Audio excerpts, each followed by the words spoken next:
వ్యక్తిత్వ హనన చేసే పరిస్థితి మీకున్న పచ్చ మీడియా, మీకున్న పచ్చ పత్రికలు ఇవన్నీ కూడా రాసే పరిస్థితి ఉంది. మరి నేను కూడా చెప్తాను, చంద్రబాబు నాయుడు ₹1 బిల్లకు ఈ పక్క బొమ్మ ఉంటే ఆ పక్క గుర్తుంటారు. తప్పనిసరిగా ఈరోజు మా కార్యకర్తలకు ఏదైతే అన్యాయం జరిగిందో, ఏ కార్యకర్తల మీదైతే అనేక రకాల కేసులు పెట్టారో, ఏ రకంగా మీరు మా సోషల్ మీడియా వ్యక్తులందరినీ కూడా భావించారు, ఇవన్నీ కూడా గుర్తుకున్నాయి. రాబోయే ఎన్నికల తర్వాత తప్పనిసరిగా జగన్మోహన్ రెడ్డి గారు ముఖ్యమంత్రి అవుతారు. అయిన తర్వాత ఇవన్నీ కూడా మీకు కూడా రుచి చూపిస్తామని కూడా మీకు మనం చేస్తాము.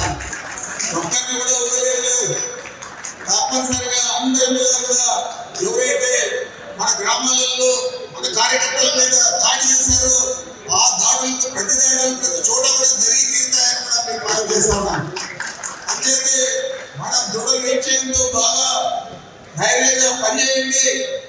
మనం చెప్పాడు జగన్మోహన్ రెడ్డి గారు, ఇందాక శ్రీకాంత్ చెప్పాడు, కడపలో చెప్పాడు, ఇక్కడ చెప్పాడు. నేను ఇప్పుడు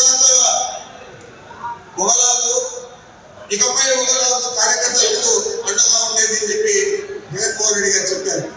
నెల్లూరు సభ తాడేపల్లిలో మన పార్టీ ఆఫీసులో జరిగింది. ఆ విధంగానే కార్యకర్తలకు అందరికీ అండగా ఉంటాం. ఇప్పుడు కూడా శక్తివంచన లేకుండా మేము మీకు అండగా ఉన్నాం. రాబోయే రోజుల్లో కూడా ఉంటాం.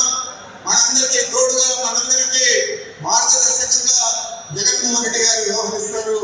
తప్పనిసరిగా మీ అందరికీ కూడా గతంలో మాత్రమే కాకుండా రాబోయే 5 సంవత్సరాల్లో మనం అధికారంలోకి వచ్చిన 5 సంవత్సరాల్లో ప్రతి కార్యకర్తకు గుర్తింపించేది కాకుండా మీ అన్ని భాగంలో చూసే బాధ్యత ప్రభుత్వం తీసుకుంటుంది, పార్టీ తీసుకుంటుంది అని కూడా మీకు మనవి చేస్తూ, తప్పనిసరిగా మనం శక్తివంతం లేకుండా అందరం కృషి చేద్దాం.